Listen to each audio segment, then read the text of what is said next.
question number 5. Yeah. This was like a hybrid interview. Question number 5. Where do you see yourself in the future of dance? In the future of dance, I have mentioned it like multiple times, but my main goal is to open up a dance studio. Like, I want that space. Like, if I just see a space or whatever, I want to be able to fall in love with it and be like, this is where I want to breed the next generation of dancers, of those who want to tell the same story that I want to tell, or those who want to share the story that they want to tell in general or whatever. I want to open up a dance studio so that way they have a space to just express themselves and be able to just, like, you know, portray that story or whatever through movement. And I think that's like the most beautiful thing to do or whatnot. Even if I'm not the one that's instructing or whatever, I want to have that outlet for others to be able to teach, to be able to learn, to be able to, like, own in on their craft of dance. And that's just my main focus in life. Although I'm doing PR, and PR is something that I do enjoy, but my ultimate goal is to open up that dance studio that'll give everybody that, you know, that connection with life in general, because I feel like dance is not just a hobby, it's life, and that's something that I have learned throughout my life. It's not something that I just wanted to do as like a side thing or extracurricular. It's something that I wanted to continue. Right. And I want everybody else to know that that's something that you can continue. And Mia Michaels actually said to herself or whatever, she's a big, like, contemporary choreographer. She was saying it's a shame because athletes get paid so much money, and dancers get paid very little, but we do the exact same thing. We're just as athletic and then some, because we're actually telling a story. We're actually doing, like, movements and, like, gestures and things or whatever that portrays what we went through in life or whatnot, but we're getting paid so little. And I think that that should change, and I want to be one of those people or whatever that change happens in, and to promote that change throughout other people. Awesome. So I promised you guys that towards the end of our interview, we was going to have a little bit of fun. Yeah. And my little bit of fun is that we're going to talk about some interesting stuff.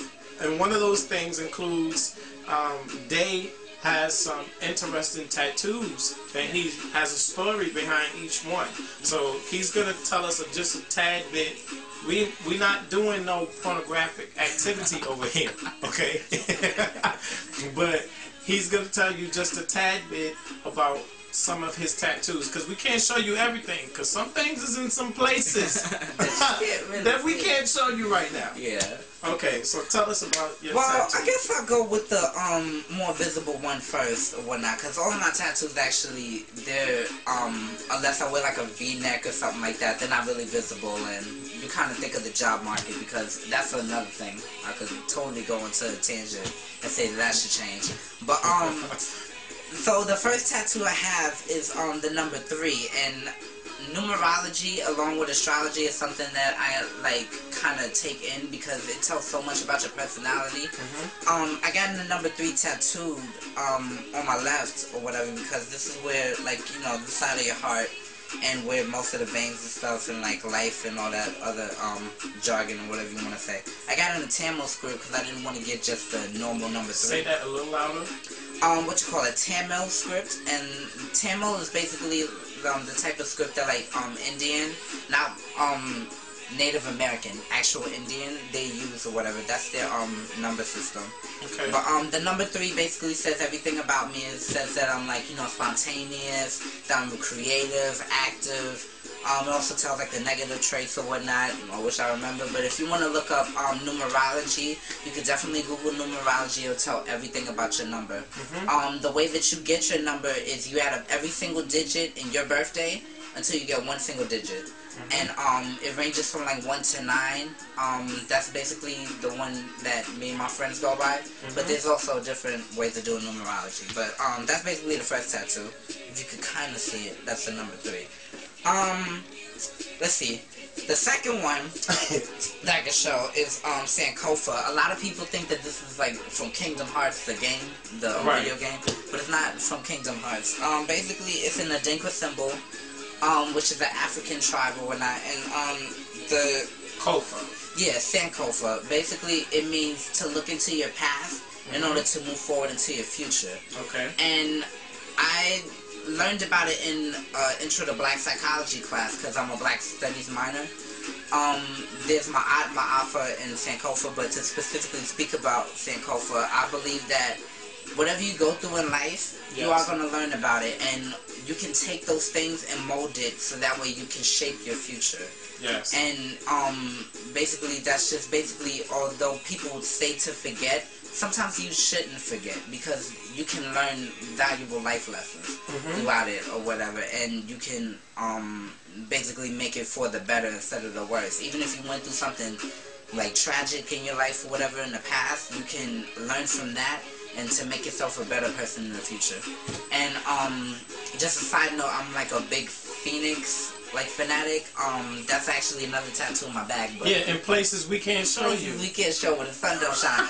Nah, but it's basically in my lower back. But basically, the Phoenix, I'm like in love with the Phoenix because everything that it means.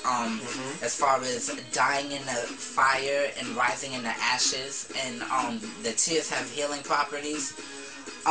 Basically, I always saw that for my life motto or whatever, to whatever trials, tribulations that I go through, that I can always bounce back and I can always, make myself a better person that could be reincarnated into something more beautiful, more powerful. Right. I won't let just that fire get me down. The fire could be a dangerous thing, but if you take that connotation and be reborn in the ashes, then you can do anything. So in essence, you're saying you allow your trials that you face, whatever they may be, to be that molding process in your life. No matter how extreme that they are, they are that molding process that makes you into the person that you are. Yes, whether it be heartbreak, or it could have been any type of whatever trials or tribulations you go through or whatever. It could be whether it's relationship, it could be family, it could be school getting you down, it could be whatever.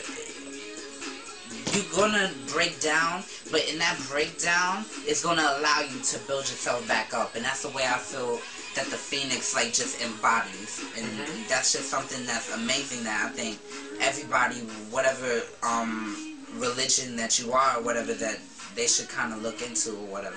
And I'm not to say that I'm a real religious person, I am spiritual, but the Phoenix is one thing that definitely keeps me going. Now tell us about this. He got one last tattoo that I want him to tell us about, and you could show and tell. If you're talking about this one, it's the biohazard symbol. Biohazard.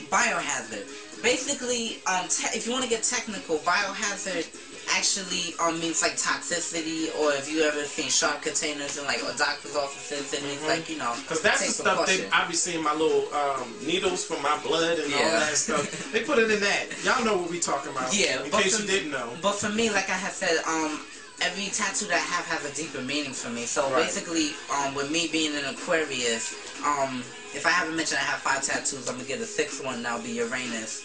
And basically, that's being eclectic, being kind of erratic and out of the box, and just I guess you could kind of say bipolar in a sense or whatever. Anybody who knows me, I'm a very nice person, but if you mess with me, I'm gonna keep it family friendly. You mess with me, I could kind of get the, the Dungeon Dragon kind of going on or whatever. He's a Dungeon Dragon. So that's basically what that represents for me. It's just the craziness or whatever, that I ensue if you kind of mess with me or whatever. So it's kind of take precaution. I am a nice person, but it's not to be taken for granted. Okay. And the very final tattoo, you can't really see exactly, but it says revive from ashes, and it has a flame. Basically, it's from this poet, author Don Quixote, if I'm not mistaken. correct me if I'm wrong, anybody out there.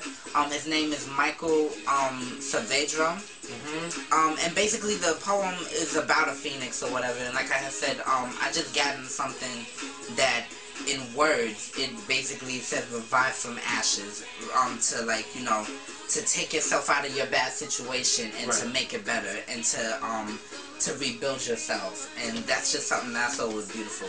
Originally I was gonna have the whole entire quote go down my side, but it's actually a real long story as of why that didn't happen, because supposedly dermatology did that and the third, but I think that honestly that the tattoo artist was lazy, so I could have gotten the whole thing, but you know, things happen in a certain way. So revive from ashes, small but definitely very powerful to me. So in a nutshell, for those people out there, we're gonna use that as a theme to end this whole segment.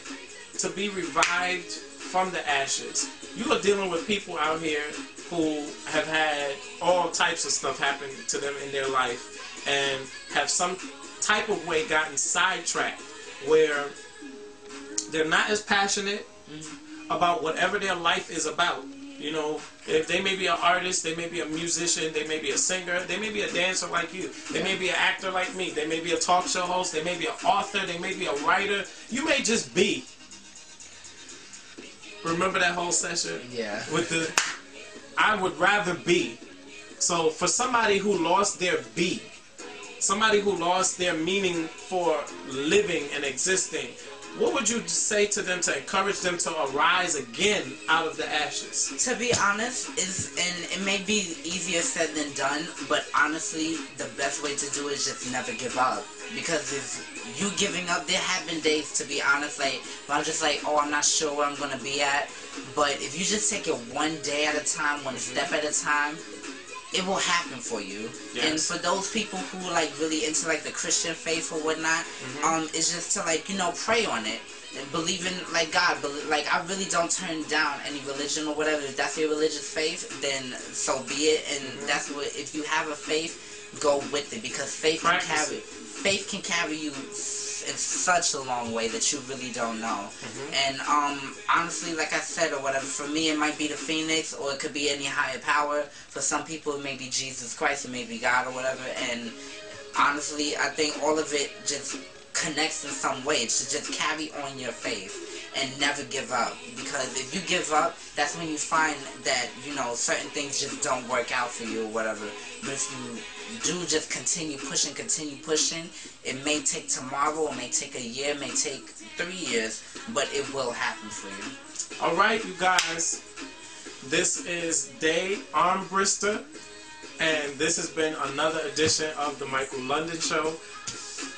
I'm going to give you contacts on how you can get in contact with him. There will be a literary form of this interview. What was my experience of interviewing this dance guru and this choreographer, Dey Armbrister? I'm going to blog about this, you guys. Not just this session today, but I'm going to blog about this. And also, I'm going to provide you with ways that you can keep in touch with him, and that stems from Tumblr.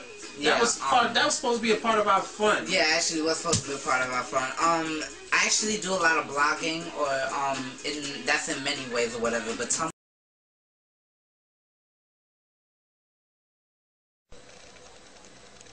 if you've enjoyed this edition of the Michael London Show, you can support by logging on to Facebook and joining the fan page, The Michael London Show. You can also add us on Twitter, www.twitter.com/MichaelLondonTV. Thanks, you guys.